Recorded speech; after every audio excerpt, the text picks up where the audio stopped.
महाभारत शुरू होने से पहले भगवान श्री कृष्ण ने अर्जुन को गीता का ज्ञान दिया था। इस गीता का 7वां अध्याय पितृ मुक्ति और मोक्ष से जुड़ा है। आपको बता दें कि ज्योतिष के अनुसार पितृपक्ष में गीता के 7वें अध्याय का पाठ करने से पितृ दोष से मुक्ति मिल सकती है। इस अध्याय का नाम है ज्ञान विज्ञान योग। इस अध्याय का पाठ श्राद्ध में जितना हो सके उतना करने का प्रयास करें। अगर इस अध्याय का पाठ खुद नहीं कर पाएं तो किसी योग्य ब्राह्मण से करा सकते हैं।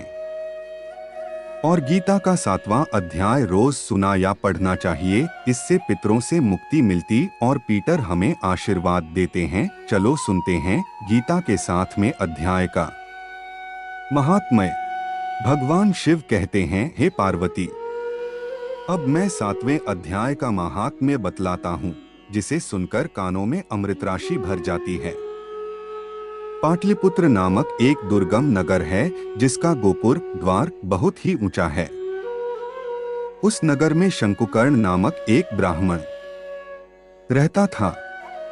उसने वैश्य वृत्ति का आश्रय लेकर बहुत धन कमाया, किंतु न तो कभी पितरों का तर्पण किया और न देवताओं का पूजन ही। वह धनोपार्जन में तत्पर होकर राजाओं को ही भोज दिया करता था। एक समय की बात है, उस ब्राह्मण ने अपना चौथा विवाह करने के लिए पुत्रों और बंधुओं के साथ यात्रा की। मार्ग में आधी रात के समय जब वह सो रहा था, तब एक सर्प ने कहीं से आकर उसकी बाह में काट लिया। उसके काटते ही ऐसी अवस्था हो गई कि मणि, मंत्र और औषधि आदि से भी उसके शरीर की रक्षा असाध्य जान पड़ी। तत्पश्चात कुछ ही क्षणों में उसके प्राण पखेरु उड़ गए और वह प्रेत बना। फिर बहुत समय के बाद वह प्रेत सर्पयोनि में उत्पन्न हुआ।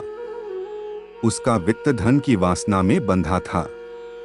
उसने पूर्व वृत्तांत को स्मरण करके सोचा, मैंने घर के बाहर करोड़ों की संख्या में अपना जो धन गाड़ रखा है, उससे इन पुत्रों को वंचित करके स्वयं ही उसकी रक्षा करूंगा। सांप की योनि से पीड़ित होकर पिता ने एक दिन स्वप्न में अपने पुत्रों के समक्ष आकर अपना मनोभाव बताया। तब उसके पुत्रों ने सवेरे उठकर बड़े विस्मय के साथ एक दूसरे से स्वप्न की बातें कही। उनमें से मंझला पुत्र कुदाल हाथ में लिए घर से निकला और जहां उसके पिता सर्पयोनि धारण करके रहते थे, उस स्थान पर गया। यद्यपि उसे धन के स्थान का ठीक ठीक पता नहीं था, तो भी उसने चिन्हों से उसका ठीक निश्चय कर लिया और लोभ बुद्धि से वहां पहुंचकर बाबी को खोदना आरंभ किया। तब उस बाबी से बड़ा भयानक सांप प्रकट हुआ और बोला, हो मूढ़, तू कौन है? किस लिए आया है? यह बिल क्यों खोद रहा है? किसने तुझे भेजा है? ये सारी बातें मेरे सामने बता। पुत्र, मैं आपका पुत्र हूं। मेरा नाम शिव है। मैं रात्रि में देखे हुए स्वप्न से विस्मित होकर यहाँ का सुवर्ण लेने के कौतूहल से आया हूँ। पुत्र की यह वाणी सुनकर वह सा हंसता हुआ उच्च स्वर से इस प्रकार स्पष्ट वचन बोला है, यदि तू मेरा पुत्र है तो मुझे शीघ्र ही बंधन से मुक्त कर। मैं अपने पूर्वजन्म के गाड़े हुए धन के ही लिए सर्पयोनि में उत्पन्न हुआ हूँ। पुत्र, पिता जी, आपकी मुक्ति कैसे होगी? इसका उपाय मुझे बताइए, क्योंकि मैं इस रात में सब लोगों को छोड़कर आपके पास आया हूँ। पिता, बेटा, गीता के अमृतमय 7वें अध्याय को छोड़कर मुझे मुक्त करने में तीर्थ, दान, तप और यज्ञ भी सर्वथा समर्थ नहीं हैं। केवल गीता का 7वां अध्याय ही प्राणियों के जरा, मृत्यु आदि दुखों को दूर करने वाला है। पुत्र, मेरे श्राद्ध के दिन गीता के 7वें अध्याय का पाठ करने वाले ब्राह्मण को श्रद्धापूर्वक भोजन कराओ। इससे निःसंदेह मेरी मुक्ति हो जाएगी।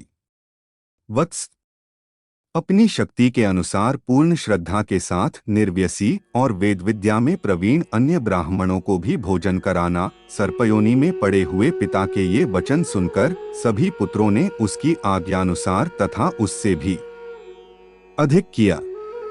तब शंकुकर्ण ने अपने सर्पशरीर को त्याग कर दिव्य देह धारण किया और सारा धन पुत्रों के अधीन कर दिया। पिता ने करोड़ों की संख्या में जो धन उनमें बांट दिया था, उससे वे पुत्र बहुत प्रसन्न हुए। उनकी बुद्धि धर्म में लगी हुई थी, इसलिए उन्होंने बावली, कुआं, पोखरा, यज्ञ तथा देव मंदिर के लिए उस धन का उपयोग किया और अन्नशाला भी बनवाई।